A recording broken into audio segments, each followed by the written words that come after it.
চলে আসলাম নতুন আর একটা ভিডিও নিয়ে। এই দেখেন বাইরের একটা ছোট্ট পপি সফটির সাথে একটু দোস্তি করে চলে গেল।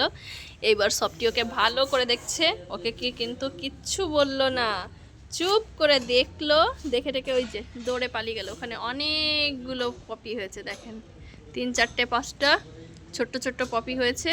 এবার আমাদের সফটি তো সারাক্ষণ আটকানোই থাকে এখানে, ওদের দেখে খুব মিস করে ও। আমি যদি একটু পেতাম ছাড়া, সবার কাছে গিয়ে একটু দুষ্টুমি করতাম, খেলতাম ওদের সাথে, ওর সেটাই চিন্তা ভাবনা। ঠিক আছে, এবার মাথাটা বের করে দেখছে, ওদেরকে দেখছি, দেখেন সবাই দাঁড়িয়ে আছে।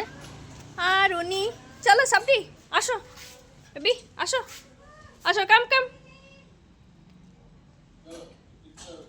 ওই যে ওরা দৌড়ে দৌড়ে যাচ্ছে, খেলছে, খুব দেখতে পছন্দ করে ওদেরকে। তো বন্ধুরা, আমাদের ভিডিওগুলো যদি সফটির ভালো লেগে থাকে অবশ্যই আমাদের সাথে থাকবেন, লাইক শেয়ার অ্যান্ড সাবস্ক্রাইব করে পাশে থাকবেন। সবাইকে অনেক অনেক ভালোবাসা। আজকের মতো তাহলে এই পর্যন্তই, সবাইকে টাটা।